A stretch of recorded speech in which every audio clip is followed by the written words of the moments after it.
Welcome to the Citi Newsroom. My name is Zoe Abubeidu Ado, and I'm reporting from the Ayawaso East Municipal Assembly. Now, across the country today, unit committee members and assembly members who were elected in December last year following the district assembly elections were supposed to be sworn in. Majority were sworn in, but same cannot be said for this particular area. Now, we understand that the Minister for Science Technology, Professor Frimpong Boateng, was here to actually inaugurate or swear in the members who were actually elected during last December's election. Now, also, this area has 11 electoral areas, which means 11 assembly members. Now, per their calculation, the president actually appointed 6 more persons who were also supposed to be sworn in. But the whole event took a partisan line, a political twist. And the NDC part of the whole event said that per their own calculations, the president was actually supposed to bring in 4 people and not 6 as had been appointed. So that actually disrupted the whole exercise, and it has been rescheduled to Monday, where the actual exercise is going to come off. As you can see behind me, the chairs have been packed, canopies are being brought down because the inauguration couldn't come off. We'll try and speak to some authorities to find out what the actual situation here is. So I have with me here one of the newly elected assembly members to actually explain to us what happened here today, and he will be explaining to us what their resolve is since the inauguration couldn't come off. Thank you so much for joining us on the Citi Newsroom. What's your name, sir? My name is Nuh Khalid, but popularly known as Baba Laji. Okay, so tell us, we understand that there was some confusion or chaos as the inauguration was set to happen. What actually happened? When we got here, we were called in by a municipal coordinating director in his office, and he was explaining to us it has been the norm, it has been the practice. That is how that is the calculation government have been using all over. So that is what we should. So, and we told him this is the LI. The LI has said you are going to appoint 30%. So you did 30% of the 11 electoral areas that you have. Yes. When you do the 30% is 11 electoral area plus the municipal chief executive and then plus the MP. You understand? You will get 13 people. So you are going to deduct 30% out of this 13. You understand? You are going to get about 3.9 something. So we were calling for 4. You rounded the figure off. We rounded the figure to 4. You understand? And they are insisting of appointing 6 people, and so look, it is an insult to the law, because the law has stated what you can go, and in fact it stated clearly that you can't even go beyond what is given to you. So by going to 6, it means you are even going almost 50% of the end. You are not giving up to even 40%, let alone going to the 50%. So this is our argument. And when this debate started, it seems we were not getting understanding each other. So we left.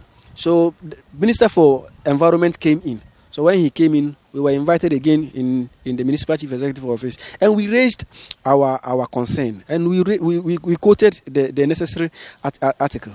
So there was this, then we should allow them to do the swearing in. When we are done, then we should go to court, and then also look. Then you can also do the swearing in of the 4.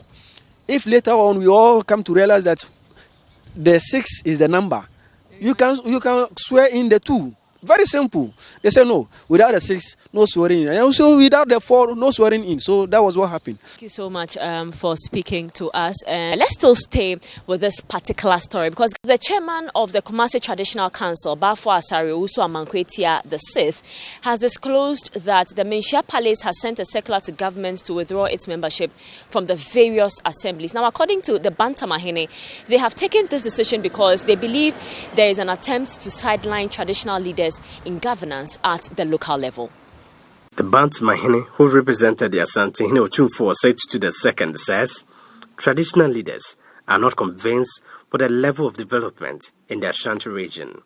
He's also concerned about the fact that although the various assemblies take 55% of their stool revenue, systems are not in place to make the assemblies account to them as to how the funds are managed. He added that one major worry of traditional authorities is that they are gradually being sidelined in terms of local governance. Well, first of all, I didn't send a circular. It was written by the Chief of Staff of Manhyia Palace, and I had a copy. I was one of the personalities who were copied, and I quoted what was in the letter to you. And the letter was saying that they are getting the impression that chiefs are being sidelined by the government because our representation of KMA was 5, and now it's gone to 1. And the chief executive was telling me it's 2. But we are saying that we are being sidelined. The reason being that we play a very serious role in the running of this country. Now, I believe that we went to Accra on this Galamsey issue. I think the whole of the chiefs in Ghana. Now, we were addressed by the president, and the first thing he said was that there can be no serious, mobilization in this country without the involvement of the chiefs. And that is the reason why he's called us all to Accra. So that goes to emphasize, on certain times that we have a role to play. He, however, says they are open to discussions and that they will return once their issues are addressed. If you say something is entrenched, it means that we will never come out of that position. No. We are saying that we are being, things are being done to the effect that, we are being overlooked in the running of the local areas, right?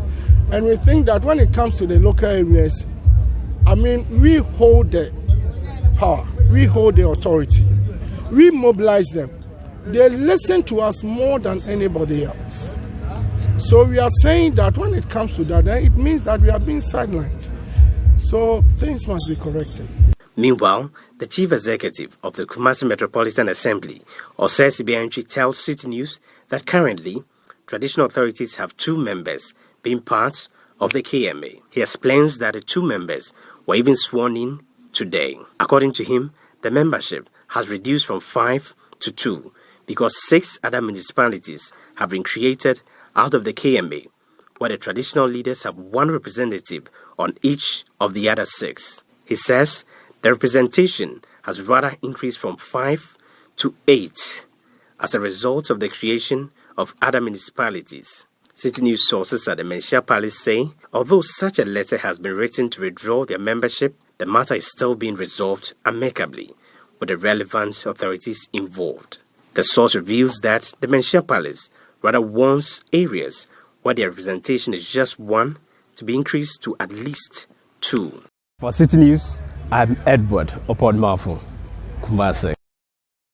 Minister for Local Government and Rural Development, Manhyia Mahama, has been explaining the reason why the inauguration or swearing in couldn't come off at the Whole West Assembly. Some electoral areas did not participate, and it's in about 3 districts that some electoral areas did not participate. But that does not negate the inauguration of the assembly. It does not. For example, if they don't constitute the required number to get a presiding member, then they will not have the elections for the presiding member. But if now what they have as members is 2/3 or over 2/3, then they can go ahead for the election of their presiding member. If the current number of electoral areas, if the current membership is less than 2/3, then they cannot proceed. But if they are more than 2/3, they can proceed. It's just a pronouncement that the District Assembly is now on. You can start, just like Parliament. Anytime we have our elections, there's a date for us to be inaugurated. That doesn't mean that if some people, there are no elections in some constituencies, Parliament will not be inaugurated on 7th January.